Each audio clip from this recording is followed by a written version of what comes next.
World News in 5. Right now. News and developments making headlines around the world in 5 minutes. World News in 5. Here on Radyo Pilipinas World Service. Good day to all of our listeners here on Radyo Pilipinas World Service. This is World News in 5 and I'm your host, Steph Vicente.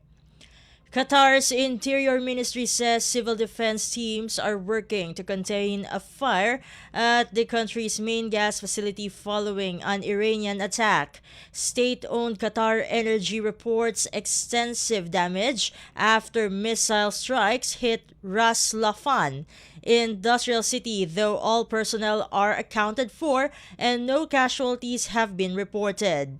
According to Al Jazeera, the incident came hours after Iran warned it could target oil and gas facilities across the Gulf in retaliation for Israeli attacks on its South Pars gas field, raising tensions in the ongoing conflict involving the United States and Israel. Iran's warning included key energy sites in Qatar, Saudi Arabia, and the United Arab Emirates.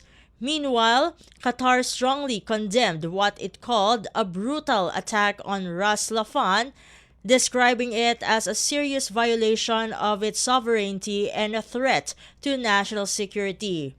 Earlier this month, Qatar had already suspended LNG production following a separate attack on its Ras Laffan facility and infrastructure in Mesaid Industrial City. In other news stories, Israel's Airports Authority says 3 private aircraft were damaged in recent days in Ben Gurion Airport in Tel Aviv, according to BBC News. Officials noted the risk of operating in the area had been clearly communicated in advance, adding that no one was injured as the planes were unoccupied at the time. Meanwhile, the Israeli military reported detecting missiles launched from Iran and said air defense systems were activated to intercept the threats. Authorities also said residents in affected areas would receive real-time instructions through their mobile phones. And finally, the White House says it will ease a long-standing shipping law in an effort to curb rising oil prices.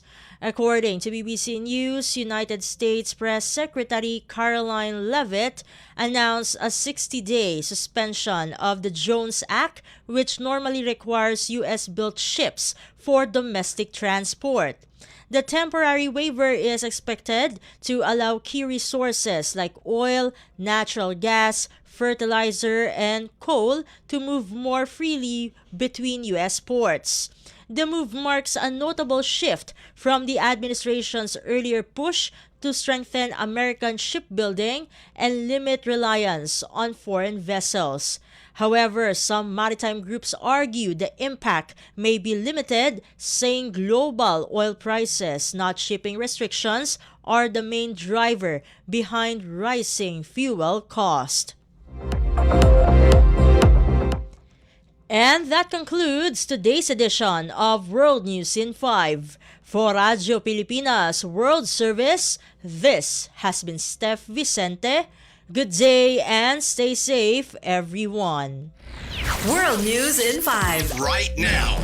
News and developments making headlines around the world in 5 minutes. World News in 5. Here on Radyo Pilipinas World Service.